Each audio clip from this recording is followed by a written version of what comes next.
Hola, buenos días. Soy Nico.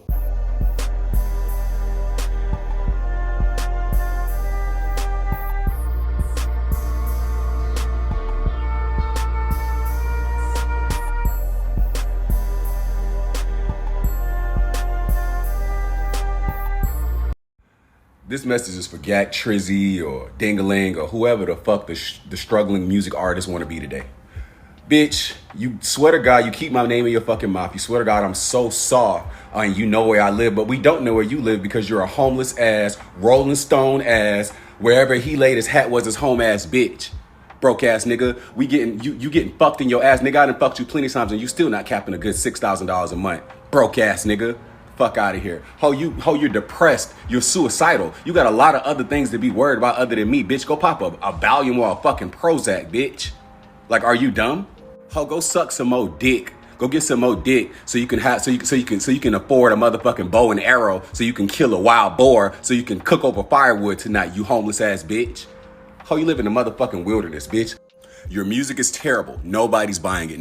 I never heard nobody walk in the barbershop like, oh, you heard that? Hey, bro, you heard that latest Trizzy? You heard that latest Trizzy track? Bitch, that's never gonna happen. It's fucking trash. It's fucking trash. Nigga, go get your teeth shaved down. Go do something about your teeth so when you do suck the next dick, you won't leave fucking scrape marks and bruises on that shit. 38 years old. How long you gonna be doing this?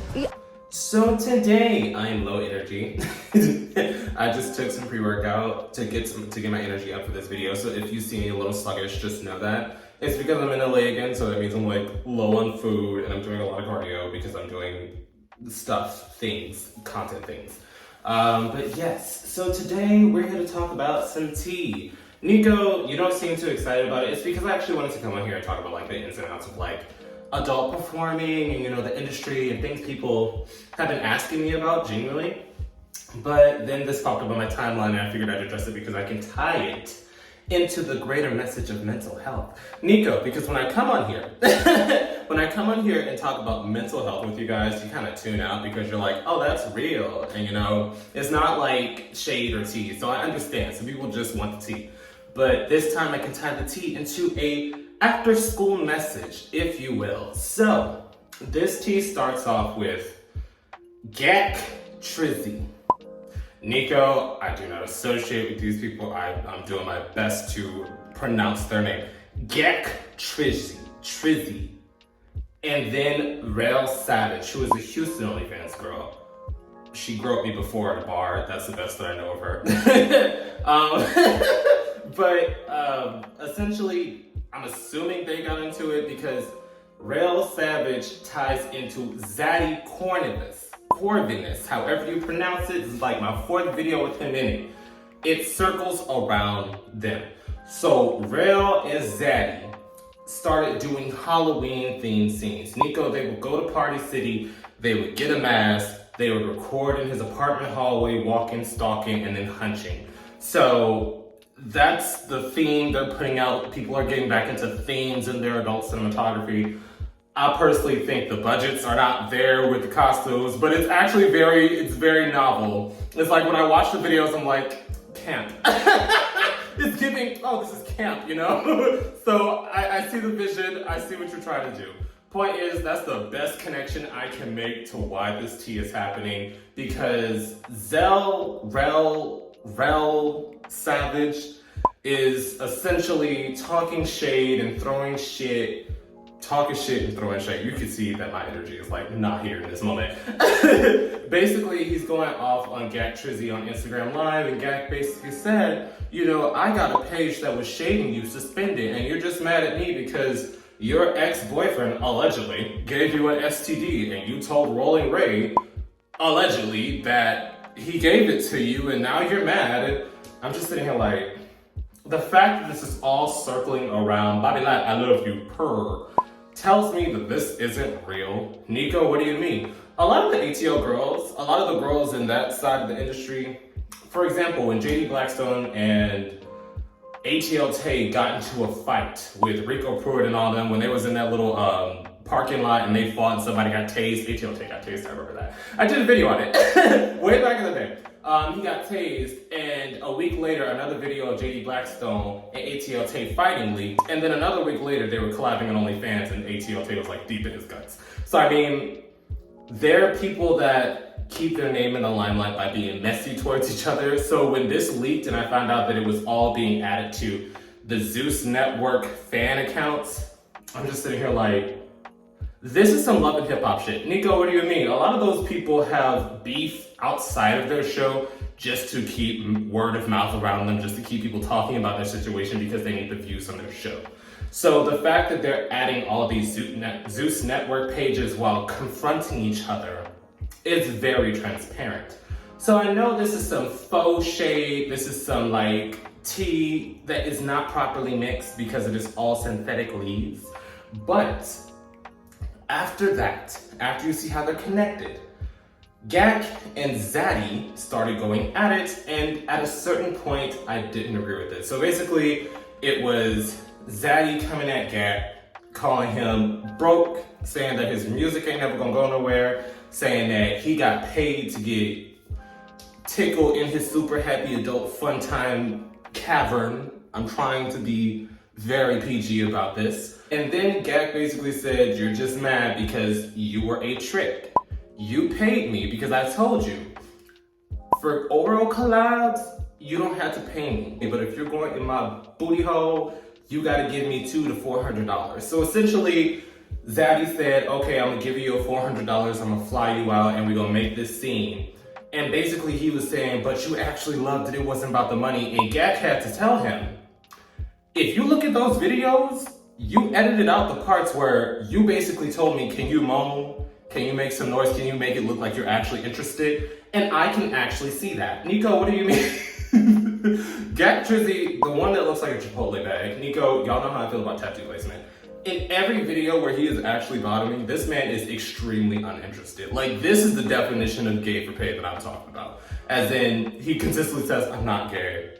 I'm not gay. In every video you see him bottoming, he does not look like he's having fun. This man is silent, he's just staring at the camera, making sure it's a good angle. So that's why when it comes to him in particular, I'm like, you're probably straight. You're right, because he even said at one point online, I'm a money sexual. He does what he needs to do to get the bag. And at that point, I'm like, girl, you're living in your truth, you're being honest, go for it. So when that came out, I was like, okay, well, valid point. But then they started having a wallet waving contest where Xaddy said he made 30K and Gak said, I made 50K off you because you don't sell your videos individually, meaning that Gak Trizzy is essentially a page where you pay, you get the trailers that you see on Twitter for free, but if you want the actual videos, you have to pay an additional cost. And that's how he rakes in his extra alleged $20,000.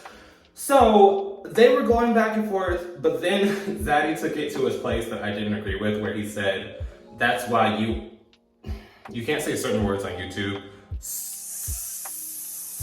Sweet and sour sauce? That's not a good analogy. I'm just gonna bleep it, but so he said you're and depressed and you should be more worried about how you're gonna feed yourself tonight and you're homeless and you're this because Gak Drake basically said, I could pull up on you, I know where you live. He said, you ain't have no home. So basically, he's basically weaponizing Gak Trizzy's mental health against him. And my thing is, if you guys were casually texting, because from the text that he showed, they were calm, cool, and having casual conversation about business, and it wasn't fully loaded. So if you, when you get into a argument with somebody that you have business ties with, sexual ties with, and the first thing you do is weaponize their mental health against them, I don't agree with it, because every day y'all log on saying, I'm so depressed, I'm so sad, I wish people would listen to me, I wish people would give me a chance, you know, we should be talking about mental health, but you weaponize people's mental health when they are honest about it. That's why I have this like very strange relationship with venting online, just because I know the instant somebody does not like something I said, they're going to weaponize whatever vulnerability I exposed. So when he started saying, you should worry about unaliving yourself, you should be worried about your depression and not addressing me, that's when I'm like, you know, because when the argument of go high or go low comes up, I'm usually one of those people that's like, if you go low, I'm going to hell. You know what I mean? Like, I'll go lower. But weaponizing mental health is just a corny thing to me in general. So this entire situation, though it is forced, though it is very transparent that it's used for marketing, I just don't get it. Especially because I don't understand the concept of beefing with somebody, wanting to fight somebody, talking about you gonna take somebody out, and then you're recording content the next week, or better yet, getting violent with somebody who you've been inside. Nico, obviously I have not had the most amicable breakups, in my past, but it's never gotten to the point where I physically wanted to fight somebody I've been intimate with. Just because to get intimate with you, there has to be a base level of respect and care for me. So to see people just turn left, especially because last week on Patreon, I discussed why a lot of OnlyFans performers, or a lot of people in general today, need therapy. It's because of the isolation the pandemic brought upon us, not to mention the influx of funds that they get once they blow up on social media or OnlyFans. So when I look at them, I think we all need therapy on a baseline, but especially in this scenario where they're trying to create this fake outrage between the trio, between the Zeus network, all to get more eyes on them. I think they need therapy, but maybe that's just their form of marketing, but definitely drop your opinions down below. How do you feel? How do you feel about the beef situation between Gak Trizzy, Rell Savage, and Xaddy Corvinus? Because this is like the third beef situation I've done with Xaddy Corvinus. So it's becoming a name popping up more and more. And it's interesting because before the whole, I believe I covered his monkeypox situation, and then I covered the beef he had with Tanks in Love and Malik Joseph. I had never seen him in like very volatile situations. Maybe I just don't check for these people. I don't check for anybody, but maybe I'm just not paying attention enough until it visibly pops up on my timeline. But once again, once y'all can go tit for tat, y'all can have a money weighting contest. It's really ridiculous to me because I'm one of those people, I personally keep my finances private. Not because I'm worried about someone calling me broke or anything, because say what you want about me, I'm living comfortably and enjoying my life. But I just feel like pronouncing, I make this much money and I have so much more money than you and blase, blase, blase, it usually means you have nothing to say about nobody. If you have to talk about their financial standing, you're broke, you're homeless, you need to go get your money up and stop worrying about me, worry about your depression and shit. I feel like that's the thing. When the girls read today, it's about materialistic things. And if you're not a materialistic person, it's not gonna hit you. So I'm just thinking if you're gonna read somebody, read them properly. Girl, talk about the Chipotle bag situation. Talk about tattoo places. Pick something other than finances and mental health. Just because a lot of mental health situations and a lot of financial situations, people can't even control. So I'm just it doesn't hit hard if you're not materialistic, but it's also a low blow because most people can't even help that, you know what I mean? But definitely drop your opinions down below. Whose side are you on? Because once again, I don't know how it started. I'm adding in my own theory of the connections, but I also see all the tea that's happening. Because now that I'm saying it, Xaddy Corvinus tends to leak all this tea. Nico, what do you mean? Every story that I've covered so far, he has been the one being messy, leaking it to the public. To my knowledge, I missed the Gak Trizzy thing because at first Gak was adding Rell Savage. I did not see him mention Xaddy. Xaddy added these screenshots from Gak in his Twitter post, so that's the information I'm using as to why he's attacking Gak. So, I really hope I'm pronouncing these people's names right. So basically, he's the one that always releases screenshots. He's the one that always releases DMs. He's the one it's circling back to him. In my opinion, from what I've personally seen him post, from the stories that I've covered with the information that I've gathered, that's just me. But definitely drop your opinions down below. How do you feel about people weaponizing mental health and the overall conversation of we need to worry about mental health until it's somebody you don't like? How do you feel about Gak Trizzy being strictly gay for pay, saying, because even in the DMs, even in the DMs where Xaddy was basically saying, you secretly love dick and you love getting this and that, you could see Gak blatantly saying, these are my prices, these are my requirements, I am not gay, you are going to pay me if we're going to collab, and I even have proof of you during the collab, basically telling me to seem more energetic and gung-ho about the situation because I was not having fun. But yes, definitely drop your opinions down below. I'm about to go do something. Nico, I'm about to go do something. It's 5:30. I gotta go. And once again, a quick thank you to all my patrons on Patreon, and a quick shout out to my third eye tier patrons. Your support means everything to me and helps me do this a lot more smoothly. I will also be listing this week's live stream topic in case anybody wants to join in on the fun. I will see you guys there.